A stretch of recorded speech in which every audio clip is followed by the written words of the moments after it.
Good morning everyone, সবাই কেমন আছো? আশা করছি সবাই ভালো আছো, আর আমিও খুব ভালো আছি। তো দেখো, আজকে বৃষ্টির দিনে, আর বৃষ্টির দিন মানেই তো আমার সকালে পড়াতে যেতেও হবে, কিছু করার নেই। তো পড়াতে গিয়েছিলাম পায়েলদের বাড়ি। তো ওখানে যাওয়ার পর পড়ানোর শেষে ও আমায় একটু চা দিয়েছিল। তো চা খাচ্ছিলাম, আড্ডা মারছিলাম, আর আমার স্টুডেন্টদের ছুটিও হয়ে গিয়েছিলো, কেউ আসেনি বলে ওরা আমার সাথে বসেছিল। তারপরে আমি বাড়ি চলে এসেছিলাম, বাড়ি থেকে ফ্রেশ হয়ে ওদের বাড়িতে আমার ইনভাইট ছিল, তো ওর জন্য আমি ফুল তুলে নিয়ে চলে গেলাম ওদের বাড়িতে। এবারে দেখো, ওকে আমি ফুলটা দিতে ও তো খুব খুশি হয়ে গিয়েছিল। তারপরে দেখো, আমরা খেতে বসে গিয়েছিলাম। আজকে ওদের বাড়িতে আমি বলেছিলাম নিরামিষ রান্না করতে আমাদের জন্য, স্পেশালি দুজনের জন্য।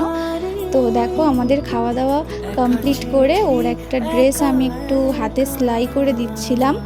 জামাটা সেলাই হয়ে যাওয়ার পরে এবারে দেখো আমরা রেডি হতে বসে গিয়েছিলাম, কারণ আজকে বিকেলে আমাদের একটু মন্দিরে যাওয়ার ছিল। তো আমরা রেডি হচ্ছিলাম, রেডি হতে হতে হঠাৎই আমাদের দুটো বান্ধবী এসে, একটা বোন একটা বান্ধবী, ওরা এসে হাজির হলো।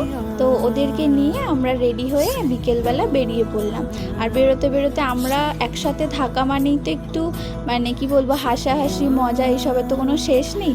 তো ওরকম আমরা মজা করতে করতে, হাসাহাসি করতে করতে আমরা পৌঁছে গেলাম মন্দিরে। তো মন্দিরে গিয়ে একটু হাত পা ধুয়ে আমরা মন্দিরের ভেতরে পুজো দিতে গিয়েছিলাম। ওরা ভেতরে যায়নি, ওরা বাইরে ওয়েট করছিল। তো আমরা পুজো দিয়ে এসে বাইরে ওদেরকে প্রসাদ দিচ্ছিলাম। আর ভেতরে তো ফোন অ্যালাউ নেই, তাই আমরা ভিডিও বা কোনো ফটো তুলিনি, বাইরে এসে সবাইকে প্রসাদ দিয়েছি। প্রসাদ দেওয়ার পর ওরা বলছিল ওদের লেট হয়ে গিয়েছে, ওরা বাড়ি চলে যাবে। তো ওদেরকে আমরা টাটা করছিলাম, টাটা করতে করতে ওখানে একটু যা হয়। তারপরে সবাই চলে যাওয়ার পর আমি আর পায়েল চলে গেলাম একটু চা খেতে। চা খেয়ে আজকের দিনটা আমরা শেষ করলাম। আর আমাদের ভিডিওটা কেমন হয়েছে সবাই অবশ্যই জানিও। Thank you.